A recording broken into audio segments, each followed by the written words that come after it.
Now here's a shocker. Couple things actually, mostly one, but I'm going to just cover this little piece on Greece real fast. So Greece is having this referendum. Basically, do we concede to the Eurozone or do we not and get away from them? And where's that at? Greek referendum on bailout. Too close to call, polls show.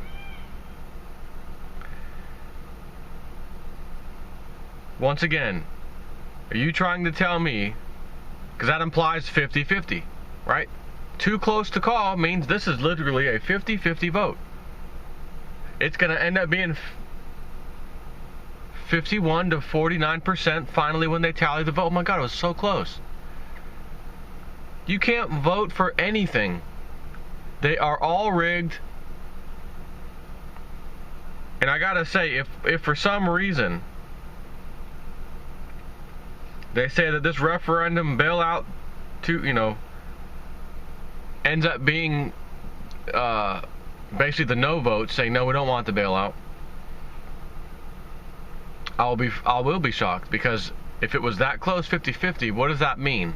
Does that really mean that half the damn nation truly wanted a bailout and half the nation didn't? How could you have a nation completely split 50-50 on any particular subject? Especially that, after you've already seen this massive amount of debt that keeps getting piled on. This bailout is more debt being piled on. Who would vote for that? You know, and if it does, if the no votes still win it, in other words, we don't want the bailout, does that mean that the club still tried to rig the machines as best they could, and that was the best they could do, and they still lost by a smidgen? I tend to think we're going to see, the yeses have it by a 51-49 vote. It was so close. Blah, blah, blah. Once again, you got to understand, we're in June. Well, no, we're in July now. Just hit July. We're in July. August, September, October. We've got several months, or not several, a few months to go. Matter of fact, just to September 1st, we've got 2 months to go. Right? September, October being the collapse date. They can't have Greece doing this now, because if Greece does it now, they have to extend that everything's okay for the next 2 months. So what better way to do it than to rig some votes? Here's some more bailout money that we told the world we would never give you again, even though we're going to, just to paper this over for another couple months, and then really let it go when it's time. It's not time yet. So we need to rig some votes to give us the yes vote so that we can extend this a couple months. Okay? So the other thing I want to cover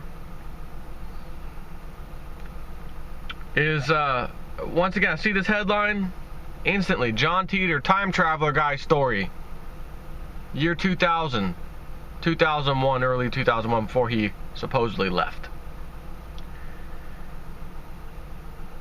U.S. police more concerned about anti-government domestic extremists than Al-Qaeda study finds. U.S. law enforcement agencies rank the threat of violence from anti-government extremists higher than the threat from radicalized Muslims, according to a report released Thursday by the Triangle Center on Terrorism and Homeland Security. We have previously, this is from Zero Hedge, we have previously warned that any totalitarian apparatus implemented to fight an outside enemy would ultimately be turned around and used upon the public domestically. And now it seems confirmed that the real enemy of the corrupt corporate state is none other than you, we the people. And specifically, speaking of John Titor, and that why that brought it up in my mind immediately after reading that headline, is the part where John says something like, you guys ever see these, these commercials and these things on TV and these reports, and they talk about how, law enforcement needs these new non-lethal weapons to combat terrorism and fight the enemy? Well, there's two things he has an issue with that. Number one, these so-called non-lethal ways turn out to be quite lethal, he says. And number two, when they say to fight the enemy, they're talking about you. You just don't know it yet. So when I read that headline, which there wouldn't have been a chance in hell we would have even been having those thoughts as to our government considering us, or, again, not necessarily you, but they're saying anti-government types of people. I'm not sure about you, but the whole damn country's becoming more anti-government as the days go by. Obamacare taxes, oh, you got more than 50 employees at your company, you now have to pay, $75,000 in a new tax that came out of nowhere, part of Obamacare, but if you have less than 50 employees, you don't have to pay it. So if you're in that threshold where you might be at almost 50 as a company, a small company, and you could use 4, 5, 6 more new employees, you want to hire, but that'll put us over 50. I don't have an extra $75,000 a year to just dump. So let's just keep the numbers under 50. There are tons of companies doing that. So are those companies waving the flag pro-government? Yeah, we love government. Or are they saying, I can't believe this crap happened here in America? Right? How many people are upset about the Supreme Court's decision with the gay marriage thing? Whether you believe in it, agree with it or not, the point is how many Americans are upset with the government for that decision? Quite a lot. Okay?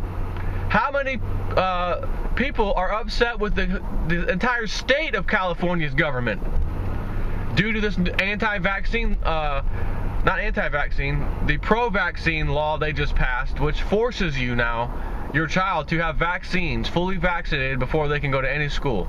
If they don't, they can't go to school, you better start homeschooling. How many Californians do you think are pissed off? When I saw the line of protesters before they even voted on it, much less the governor signed it,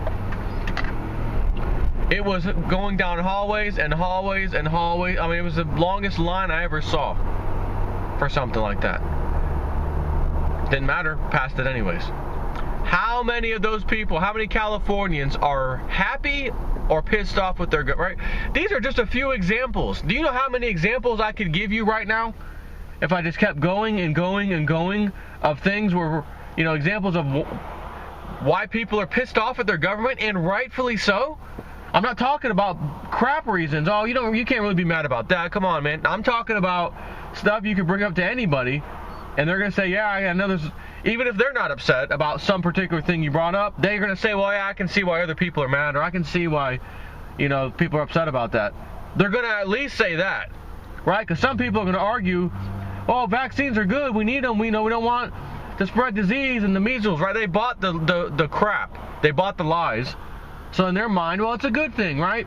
And if vaccines truly were good and didn't cause the harm that they caused, then I would be on that bandwagon too, agreeing. Yeah, we should all be getting vaccinations. They do help, blah, blah, blah. But they don't. Study after study after study shows these things are causing harm. I just had to send it to my own mom because she's a sheep in this field of vaccines. I had to send her an article that I just got where they just found out, and I forgot which vaccine it was, absolutely positively is causing the whooping cough re-breakout in America. This particular vaccine has been absolutely proven to cause whooping cough. That's where it came from. All this, oh, we got whooping cough coming back. I was actually arguing with my mom one day when we were eating breakfast a few months ago, as we're waiting to get called to sit down. She's trying to explain why it's so good, these vaccines. I'm saying, Mom, where are you getting this information? Mom, you're getting your information from the mainstream news. That's where you're getting your information from. I said, I can show you study after study. I said, Mom, why are these FDA-approved drugs you see on TV that fix all these problems end up causing way worse problems, and then lawsuits fly and they take the drug off the market? This is like common for every commercial you see about a new drug. FDA approved, on TV, new commercial, here you go. It is guaranteed to be taken off the market in a number of 2-3 years, whatever it is, and lawsuits fly. How could that be possible when the same companies are the ones making these vaccines, and you're going to tell me these vaccines are the one thing they're doing that are safe? I explained to her, you realize they let out live bird flu and it got caught before it was dispersed to multiple locations. Millions of people would have probably got this. You do realize they did. You think that was an accident? You know what kind of secure facility would have this and know what they're shipping out? There's not room for an accident at a facility like that. Yet it happened, but it got caught once it got to the next location. Thank God. Because then they were able to stop the rest of them from getting out. At that point, they had to act because someone caught us, basically. So, live bird flu was sent out. Point being, there is a hell of a lot of stuff going on in our country in which the citizens are pissed off, or at the very least, not happy with their government. So when you read a report like that, new study shows from the whatever Triangle Center of Homeland Security that the government's more concerned about extremists that don't like the government more than they are about the terrorists. The same terrorists they keep telling us about on TV, ISIS, ISIL, Islam, radical Islam. They're telling you that in one ear, and then the other, not so much on TV, but studies from the horse's mouth, so to speak, the other ear says, we're more concerned about domestic extremism. Now the average sheep American's going to read that and say, well, I'm not an extremist. Doesn't concern me. Yeah, there's probably talking about this kid like the kid that just shot at the church, the wacko white supremacist kid. Yeah, it's probably guys. That's what they're talking about. They're not talking about us.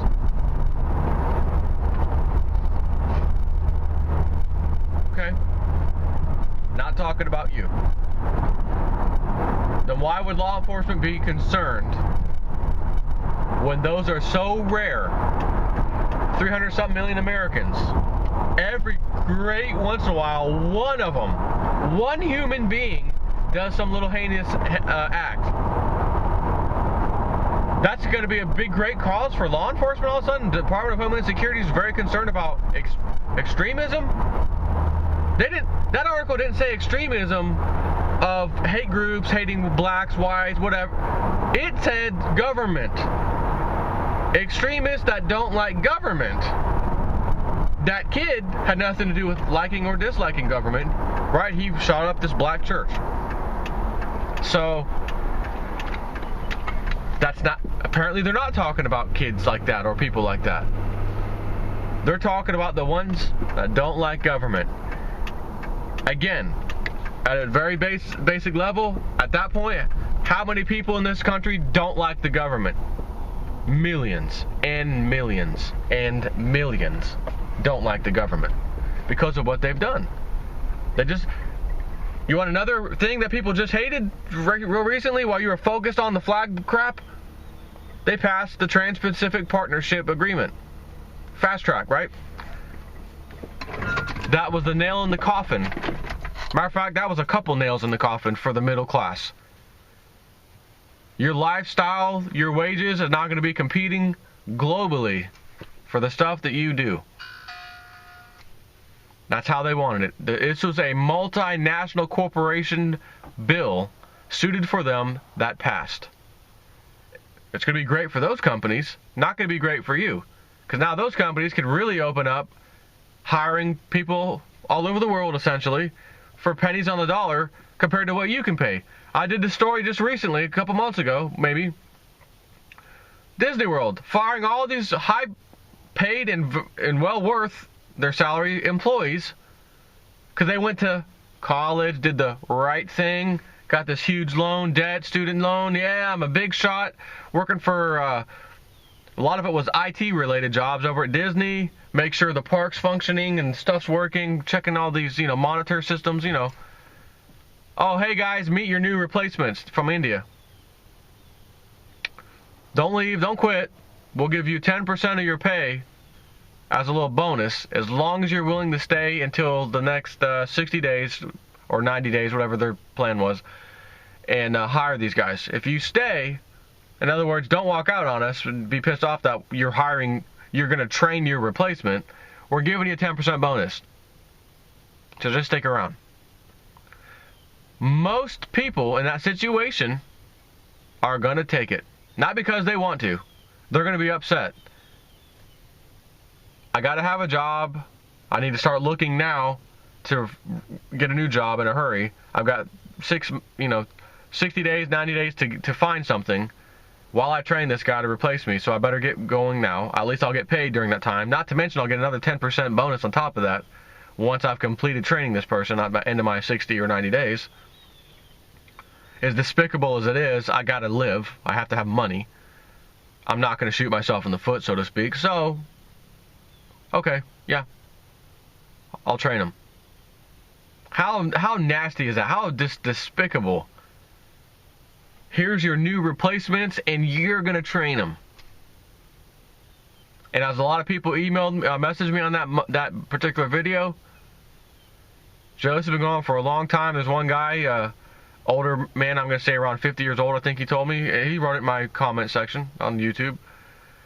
And he said he was one of these, decent paid IT persons and got let go not that long ago, and he can't compete with the younger, whatever, newer crowd of IT. They just don't want to hire a 50-something-year-old man at some other job. He said he's been trying, he couldn't get it. It's very, very difficult. So, at the same time, now it's not just, hey, you're competing against younger IT folk. You're gonna be fighting against multinational corporations that are, those ones that you thought were good jobs here. They're already looking overseas to not only to hire them, bring them over here. Get them over here. And the same thing the Mexicans do, where they get together and, live 10, 15 to a house. The Indians will do it too. Hey, we're young, we get to go to America. This is why we studied in India, blah, blah, blah. Let's go to America, man. And one other thing kills me. Watching the Sheeple show, X Factor. Every time that show comes on, I always watch like the first few episodes, and then I just can't watch the rest of it. I just get burned out. I don't know who won. That's it. But there's one fascinating point to this for me. You hear a lot of people with different accents come up there on that stage, whether they're singers, performers, whatever they are. And clearly they're from another country.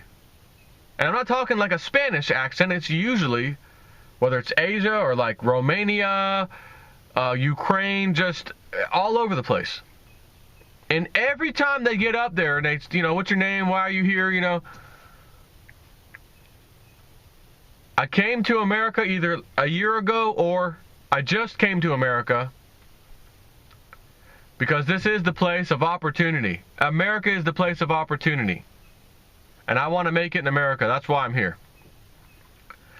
So, there's a problem with that. You've got so many people you're competing against in this show. Why is it that everyone that's coming here, including our own citizens who are going to the show, but especially the foreigners coming here thinking, you think America's land of opportunity. You don't realize it's not anymore. Yet you're coming in with this idea. You still think that, and it's not. And furthermore, you're not coming, I want to come here and become a computer programmer. I want to come here and become a doctor, a nurse, a business owner.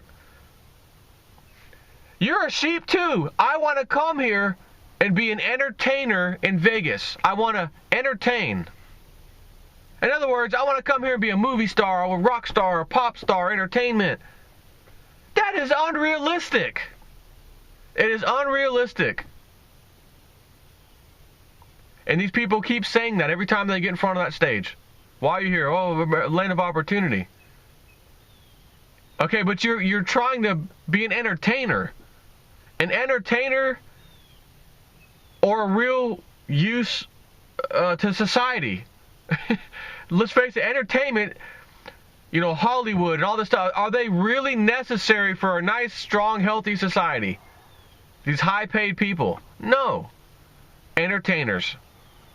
However, the people always throughout history love their entertainment. We must be entertained. So all these people are coming over wanting to be entertainers. Not come here to live the dream, start a business. I want to come here and be an entertainer. I want to be the court jester. It's my dream, because I can't do that in my country. They don't have the opportunity. No, it's a circus over here in America. Come on. Come on down. It is a circus. And while you get here and think you're coming here for whatever reasons you think you're coming here for, I got news for you. It's going to get a whole lot harder in here to make it. And the land of opportunity is very quickly becoming the land of inopportunity. Just ask our own citizens. How do you have 50 million people on food stamps in a recovered economy? How do you print trillions and trillions and trillions of dollars in just a few short years? Doubling what your national debt was for the past 200-something years. In just a span of a few years, you doubled it. In a recovering, great land of opportunity, country, economy, etc. You can't. This is why the big collapse has to happen. This is why. It's going to reset everything. And believe me, the club wants to reset everything, because along with the reset comes very, very, very cheap labor. The rest of the world is already, not including our Western friends, but the rest of the world, the Indias and that's, where the IT's coming from, they're going to be taking all those kind of jobs for dirt cheap prices. So anyone that had some kind of lifestyle you were living in America, your competition is coming over in droves now. Just ask Disney World and a whole bunch of other places. Like I said, I tried to hire programmers to do my website for the remote control software. Put a bid out there, anyone in the world can respond to it instantly within 30 seconds maybe. Not even. Emails, boop, boop, boop, boop, boop, boop. Bid received, bid received, bid received. I'm like, damn, that was fast. Holy crap. I'm going to go look at the bids. Ready? I mentioned this before. India, Pakistan, India. I want to say one American, which was more than like double everyone else's fee to do what I needed. And then one person from Canada, which wasn't too bad actually from Canada. But the point was that India, cheapest. We can do it 5-star, 4-star, 4-star, 4-star, 5-star rating. Again, as a person who walks into a gas station in America, if you knew that the gas station was owned by Indians and they were selling gas for $1.50 a gallon, and immediately across the street, you could go either one, is an American-owned gas station, it's $3.25 a gallon. How much do you want to bet? Do we even need to do this? Do I even need to bet? No, you know the answer. But how much do you want to bet American company will be out of business shortly? Gas station, no cars. Ain't going to be no one waving them. American pride, come over there, man. These Indians own this place. Don't go there. It's half as much as over here. I got groceries to buy. I've got electric bill to pay. I've got all kinds of stuff to pay. Not to mention, you could easily say, I just want to maintain my lifestyle. And for me to just maintain my lifestyle, which is just average, by the way, I got to go get gas from the Indians. Who would pay more for anything just because of some particular reason? Like, pride or Americanism. No one's going. I'm going to the cheap place. So what do you think I did? Oh, you're the only single American that replied to my ad and you want more than double what everybody else in the rest of the world, which mostly is India and Pakistan, and 90% India. Oh, I will go with you, buddy. No, not going to happen. So it's not like the rest of us can adjust to this change. Oh, well, I'll just cut this and cut that. You already have a lifestyle you're living. You already are trying to maintain your lifestyle. This is essentially a pay cut coming to you that you don't know about. So how do you maintain a lifestyle with a pay cut? You can't. And what's the biggest, most expensive thing a person has that they have to pay on every month? Mortgage or rent.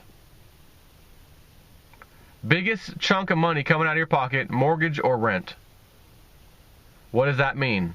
People are going to be selling off a lot of other stuff before they have to change that house they live in. Last thing they want to do is say, I got to go live in a less expensive house or rent because I already automatically know what that means. I'm going to live in a worse neighborhood that I don't want to raise my kids in. So I will do everything in my power to stay in this neighborhood, which means I'll go get another job, a second job, third job. Oh, wait, you can't. Those are already taken for the part-timers. The people who got laid off a long time ago, couldn't get a full-time job, part-time, they got those jobs. You can't get a second or third job. Sorry about your luck. Go find a first and only job. Well, I already have one. It just, it paid me what I needed up until now. Now that things are changing, I need more income. Prices of stuff are going up, food, Sorry.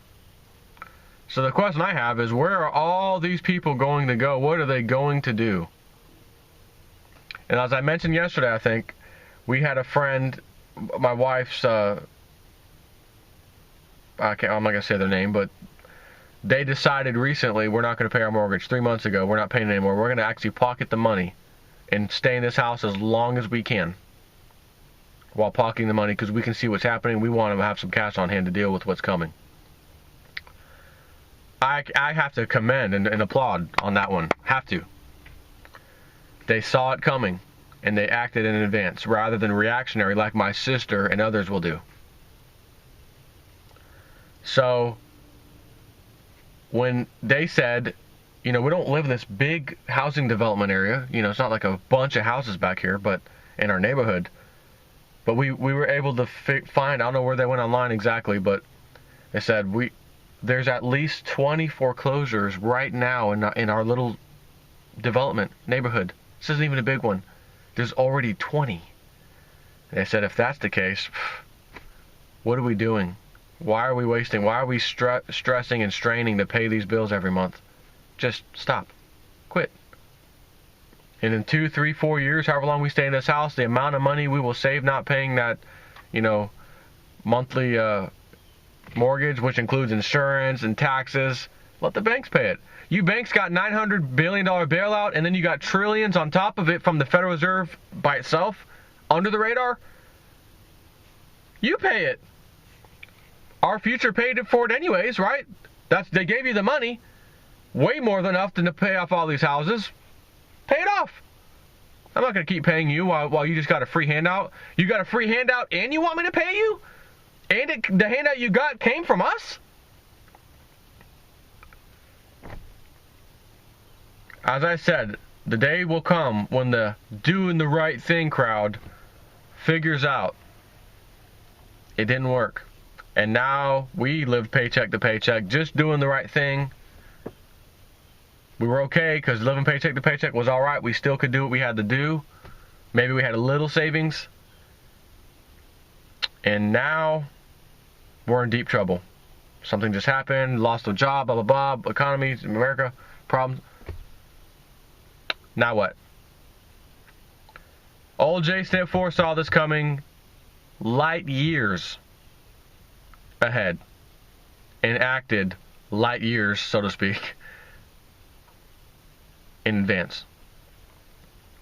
And as you know, the mortgage company wants to give me $12,000 to just stop fighting in court, don't fight the foreclosure, just admit, sign off that it's a legit foreclosure, we'll give you $12,000, you leave in 5 or 6 months, whatever it ends up being, and go on your way, we'll give you 12 G's for it.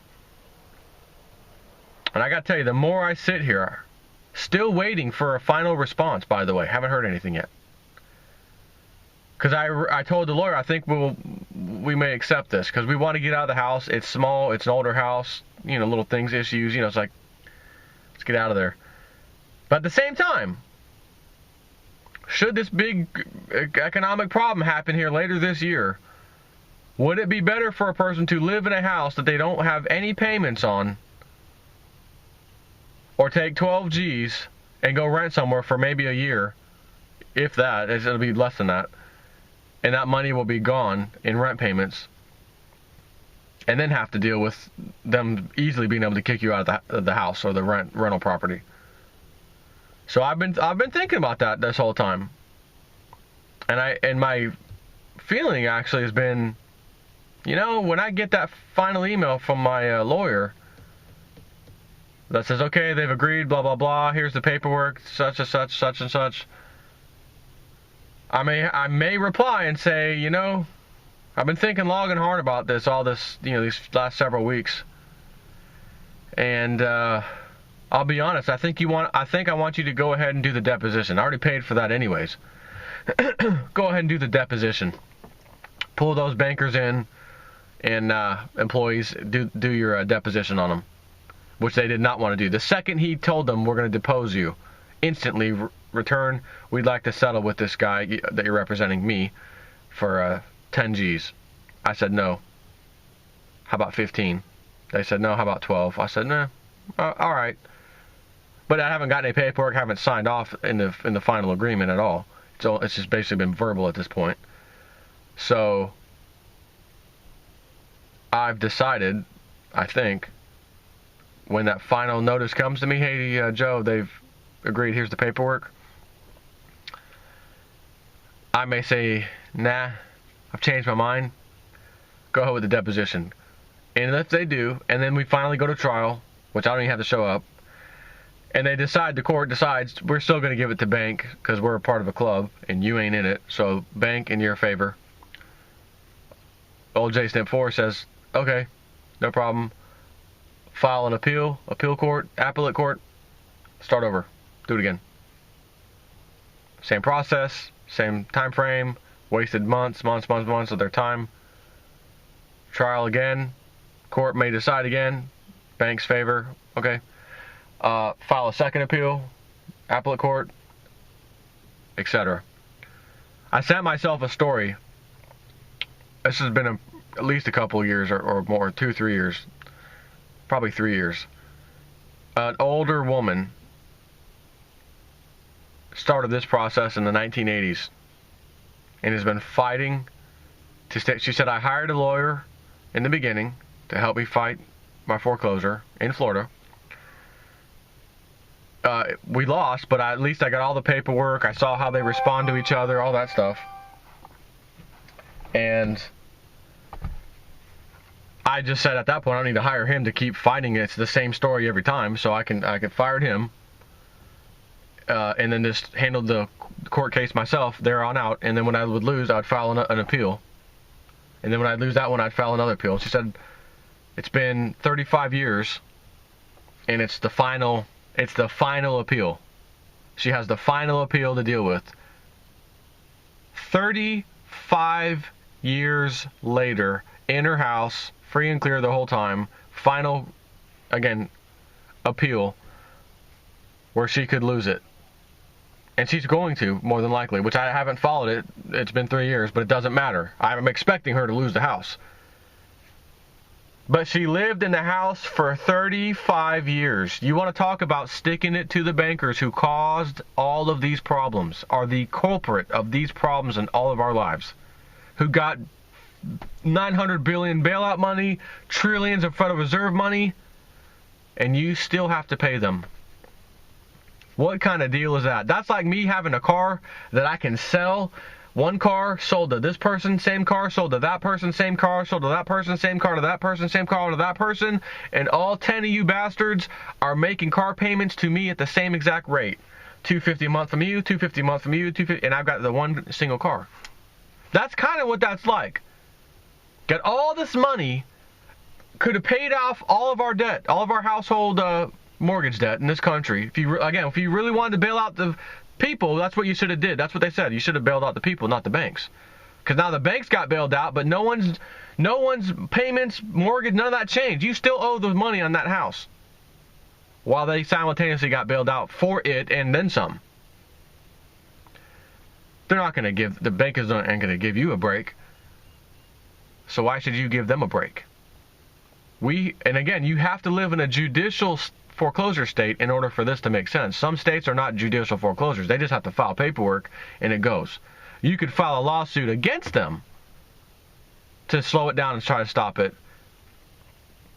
But you can't do it like you can in Florida, being a judicial state, or any other judicial state, foreclosure state, because you can file the appeals and the appeals and appeals and appeals. So those of us that have that ability, we need to use it in full. And if we clog up the court system for 35 years and make the banks feel that pain financially for 35 years on one house and then someone else's house, and then if there's 20 foreclosures in this small housing development neighborhood in a city like Brandon, Florida, which is pretty good, booming, so to speak, I wonder how many foreclosures are in my neighborhood, and the one across the street, and the one over there, and the one down the street. They're everywhere.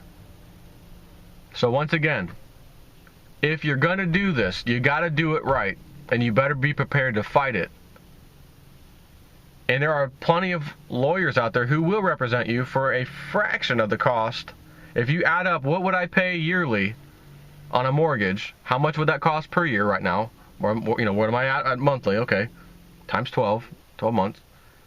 What does a lawyer want to represent me? Once again, you really only need the lawyer one time for the full shebang. Let him represent me from start to finish, to trial, till the judge says I agree with the bank, they own the house. Perfect. Give me all that paperwork. You filed the answers, responses. I got all of it now in a nice folder.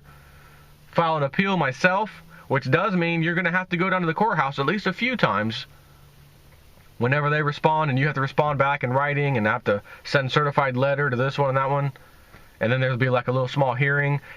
Your sorry butt has to show up. The lawyer's sorry butt, they can call in. They're busy. They can call in. Judge, yeah, they can call in, no problem. But I can't call in. I have to physically show up. That's right. Huh. Interesting. Bet you didn't know that. So, regardless, I'll show up. I'll gladly show up. I'll take a day off work, no problem. It's worth it, right? So I feel like that, as much as I want out of this damn house, as bad as I really want to leave, don't know if I'm going to do it. I may stay for the long haul. Take care.